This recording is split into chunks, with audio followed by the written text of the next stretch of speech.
Hello, everyone, and welcome to Durrett's Take. It's that time of the week where it's time to go over my NFL predictions for week 3. So let's get started with tonight's Thursday night football game between the Giants and the 49ers. 49ers being 10.5-point favorites.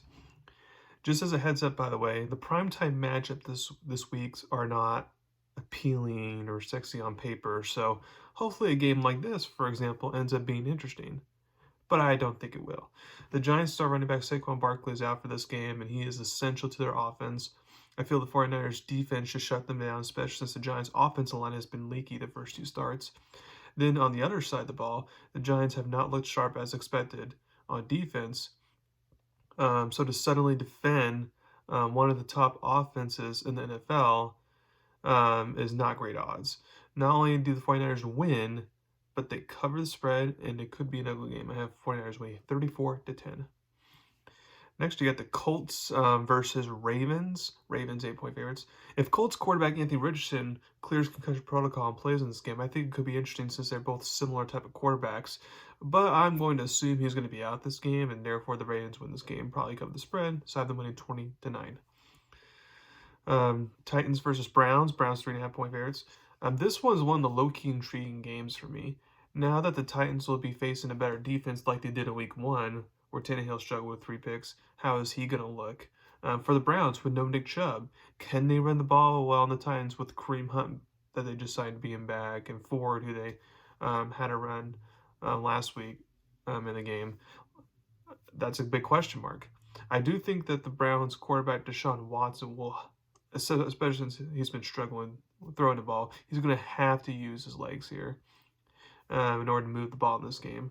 And I do think his legs could be the difference in the game. I think the Browns could force multiple turnovers on Tannehill, and therefore I do think the Browns win this game. And I'm not sure if they cover the spread though, but I do think they win. And the lowest scoring one, 14-9.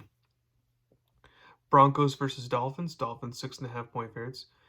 Here is the stat of the day, by the way, since the Broncos are 0-2. Teams who fall to 0-3 only have a 6% chance of making the playoffs, and only one team has done it since 2002, and that was the Texans back when they had Deshaun Watson back, I think, like 2018. So here's the problem. Even if I think Russell Wilson and the offense play a clean game and are good enough on offense, which in first halves of both games they have been, it's just the second halves they haven't been. The defense has been a big disappointment, and it's hard to turn that around against the top 3 offense in the league. Plus, West Coast teams traveling the East Coast teams to play in the early window games don't usually perform as well. So I'm going Dolphins getting the win here to remain undefeated. I have them winning 31-23. Patriots versus Jets. Patriots 2.5-point favorites. Here's one of the big games of the week, in my opinion. It's been 20 years since the Patriots have started 0-2. If they start 0-3, then the Patriots fans goes crazy. The season is essentially over, and the questions about is this Bill Belichick's last year maybe intensifies. Who knows? For the Jets, quarterback Zach Wilson has struggled against Bill Belichick every time they faced. I think the Jets will run the ball better this game and not abandon the run like they did against the Cowboys last week. Also, I think the defense will play way better, especially since the Patriots' offensive line is not top-notch and their receivers are top-notch. This game comes down to whether A, can Wilson play a mistake-free game, or B, can the Jets just force more turnovers than the Patriots like they did against the Bills? That's the question. Also, on the Patriots side of things, they have been a horrible first-half team, but then a great second-half team. Can they finally start fast instead of playing catch-up the whole time? The answer to that second question, I think, will probably be no. As for my answer to the first question, I think it can actually be yes. I think either Zach Wilson will not make a mistake, or the Jets will force multiple turnovers, which is the more likely option, to give the Jets a win finally in this rivalry since they lost 14 straight to the Patriots, and they'll keep them in the playoff mix for now. Jets win 17-14. Bills versus Commanders. Bills 6.5-point favorites. The Commanders' offense has surprisingly played well enough with Sam Howell quarterback. A lot of credit here goes to new offense coordinator Eric Bieniemy. Who left for the Chiefs. This game comes down to Bills quarterback Josh Allen, though. I think the Bills will contain the Commanders' offense enough. So against a good Washington defense, can Allen play a clean football game and not force anything like he did against the Jets? I think he can to where the Bills get the win, but I'm not sure if the Bills cover this game. But it's a stay away game if you're gonna bet. But I have Buffalo winning 20-13. Falcons versus Lions. Lions 3-point favorites. The Lions hype is already starting to fade, I think, in my opinion. Not only did they lose to Seattle home, but they also have multiple injuries. Star running back David Montgomery is out. The offensive line is not healthy after their free agent acquisition. C.J. Gardner-Johnson, defensive back, area is now also out with a major injury. And then star receiver Amon St. Brown is questionable for this game. What also does to help is the Lions give up a lot of rushing yards to Seattle, and that plays right into Atlanta's hands since with Bijan Robinson, Tyler Gier, they love to run the ball a lot. I think the Falcons can come in and get the upset here. I have them winning 24-20. Saints versus Packers. Packers 2-point favorites. This one is a tough game for me to predict. The Saints, for the most part, are still trying to find rhythm on offense and they have some injuries in running back position with Kamara being suspended for one more game and Jamal Williams having an hamstring injury. KJ Miller still hasn't played yet. The Packers have some injuries as well, but they surprisingly have been able to overcome them so far. However, this will be the best defense the Packers quarterback Jordan Love has seen so far this season. I think the Saints defense can force the Packers to make Love not just be a game manager, which is what the Packers want him to do, and make him have to throw his way to a win. I know as far as trends go, it's not sexy to pick a defensive head coach to win over an offensive head coach. But I just don't trust Love to make clutch plays in a tight game to win it as of right now. And that's why I think I'll pick the Saints to win this game. I have them winning 19-17. Texans versus Jaguars. Jaguars 9-point favorites. Since this is a divisional game, there is a slight chance the Texans could make this interesting, but I just don't think it will happen. The Jags defense has been playing really well, and I think that continues in our offense. I do think the Jags fixed their issues from last week. And they not only win but covered spread. I have them winning 24-10. Next, you got Chargers versus Vikings. Vikings 1-point favorites. The battle of O2s here. This is the loser will probably miss the playoffs type of game. Especially with their Chargers since the AFC is harder. But this should also be a shootout since both defenses have been bad this season.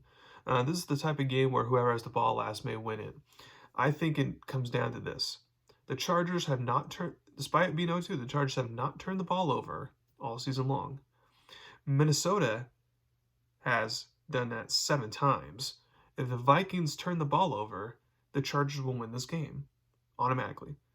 If the Vikings finally take care of the ball and play mistake-free football, then I think the Vikings at home will get the win here.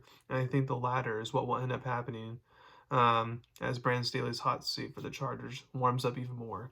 I have Minnesota winning 34-31. Panthers versus Seahawks. Seahawks 6-point favorites. This game's hard to predict. Rookie quarterback Bryce Young is already hurt for the Panthers with the ankle injury. Is questionable, although Andy Dalton's a good backup if he has to play. The Seattle injury list is one of the longer ones in the NFL, and so that's what makes it hard to predict because I'm not sure who's playing. I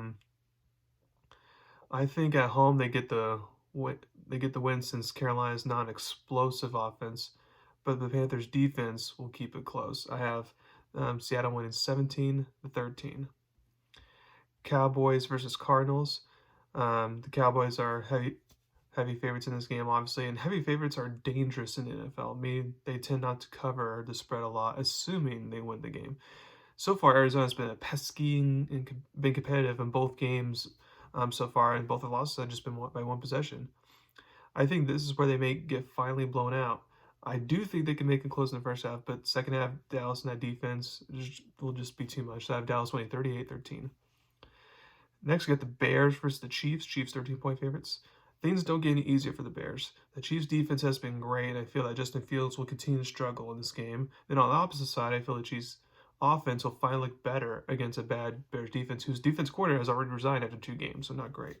Again, it's a risky to go with a heavy favorite, but the Chiefs, I feel like, will win and cover. I have them winning 28-10. Steelers versus Raiders. Raiders are 2.5-point favorites.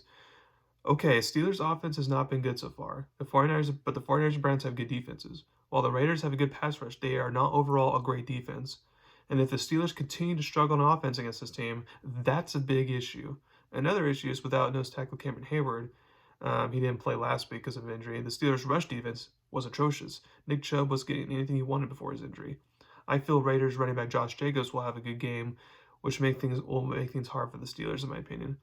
I know Mike Tomlin as an underdog is a great bet, but I think in a close, low-scoring game, the Raiders actually get the win here, and it makes the hot seat for the Steelers' offense coordinator Matt Canada to be let go intensify. I have Vegas winning 16-14. Okay, we got another round of 2 Monday Night Football games. Eagles versus Bucks. Eagles 5-point favorites. Let me say this. I am not a believer in Tampa Bay despite the 2-0 start.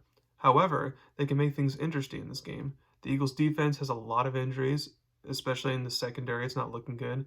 The Eagles pass rush is good, though. So if the Bucks offensive line can just hold up and give Baker Mayfield time to throw the ball, then they can remain in this game since Tampa Bay's defense is still really good. And I doubt the Eagles can rush over 200 yards against a good Tampa Bay defense. I will take the better team to win here, but it would not shock me if this game is closer than expected. I have Philly winning 21-20. And then last but not least, I got the Rams versus the Bengals. Bengals 3-point favorites. From what I hear, it's odds are Bengals quarterback Joe Burrow will probably not play this game to give his calf time to heal. Re-injured calf, I should say. If that happens, the Bengals lose this game automatically. Their backup is Jake Browning, who has not impressed me in preseason football from what I've seen, and has barely played any meaningful snaps in the regular season. The Bengals are one of the few teams that don't have a proven good backup like Andy Dalton or Jacoby Brissett or something like that to keep the ship afloat. Even if Burrow does play, he will not be 100% in this game. And behind that bad offensive line, I find it hard to believe he can survive multiple attacks from Aaron Donald. Plus, the Rams have looked very good the first 2 weeks, and with the way Cincinnati's played on defense, which has not been great, surprisingly, I think the Rams will get the big win, and it puts the Bengals in panic mode. I have the Rams winning 24-13. So thank you very much for listening to my podcast today. Please subscribe to my channel to learn about me. Thank you very much. You have a wonderful day.